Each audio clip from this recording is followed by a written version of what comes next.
नमस्कार, मैं श्रीकांत चौहान आप सभी का ट्रेड टॉक के पॉडकास्ट में स्वागत करता हूं। आज अगर हम वर्ल्ड मार्केट्स को देखें तो वहां पे एक हमने कुछ मायूसी देखी है, थोड़ा सा साइडवेज सॉर्ट ऑफ ट्रेंड है, म्यूटेड सेशन है, क्वाइट सेशन है। और उसका सबसे बड़ा रीज़न यही है कि आज यूएस में आने वाले जो मंथली जॉब डेटा नंबर्स हैं वो काफ़ी इम्पॉर्टेंट रहेंगे।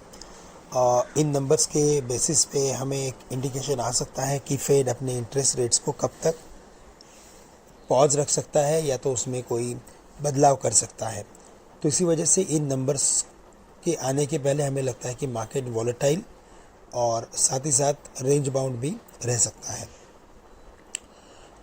आज के दिन में हमें वापस एक इवेंट का सामना करना है और वो है क्रेडिट पॉलिसी जो 10 बजे तक आ जाएगी। और उसके बाद हम इंडियन मार्केट्स में कुछ on the basis of credit policy हमें लगता है कि कुछ मार्केट में मोमेंटम क्रिएट हो सकता है या तो मार्केट वॉलेटाइल हो सकते हैं। इसके अलावा ग्लोबल मैक्रोस की बात करें तो वहाँ पे सबसे इम्पॉर्टेंट ट्रिगर यही था कि क्रूड के दामों ने $90 के लेवल को क्रॉस किया है। जियोपॉलिटिकल टेंशन है और इसी वजह से इन लेवल्स को क्रूड ने क्रॉस किया है। अगर इन लेवल्स के ऊपर अगर ये ब्रेंट क्रूड सस्टेन हो जाए तो फिर ये हमारे लिए थोड़ा सिरदर्द हो सकता है।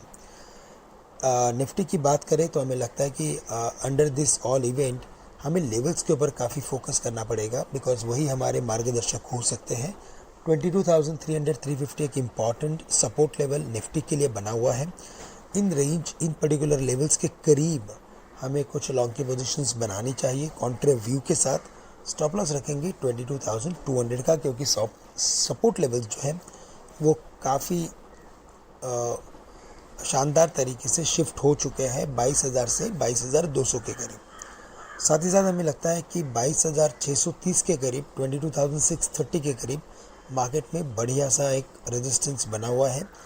आज अगर मार्केट इन लेवल्स को क्रॉस करता है तो फिर हमें लगता है कि निफ्टी एक बार 22,750 से लेकर 23,000 के लेवल्स भी आने वाले कुछ दिनों में रजिस्टर कर सकता है। तो 22,630 इंपॉर्टेंट लेवल है, उसे क्रॉस करने के बाद लॉन्ग की पोजीशंस बनाए, स्टॉप लॉस रखे एट 22,500। ठीक है। बैंक निफ्टी की बात करें तो वहाँ पे मोमेंटम काफ़ी स्ट्रांग है।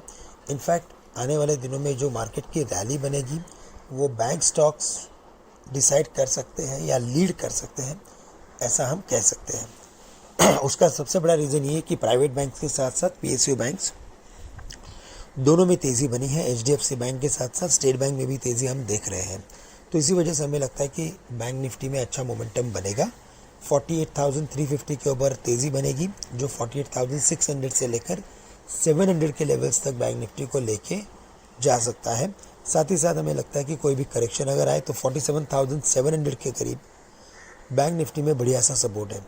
तो 47,800 से लेकर 700 के बीच में लॉन्ग की पोजीशंस बनाए, स्टॉप लॉस रखे एट 47,500 का। कल के दिन में हमने आईटी स्टॉक्स में भी तेज़ी देखी और कई सारे आईटी स्टॉक्स अपने इम्पॉर्टेंट लेवल्स से एक reversal formation, bullish reversal formation बनाते हुए नजर आए।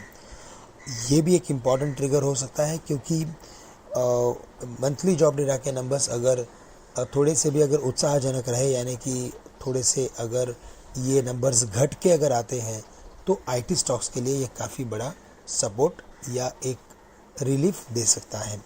इनफैक्ट पिछले 5-6 दिनों से आईटी स्टॉक्स अपने इम्पॉर्टेंट सपोर्ट्स के करीब ही ट्रेड कर रहे हैं और वीकनेस में भी हम इन लेवल्स के करीब बाइंग आते हुए देख रहे हैं।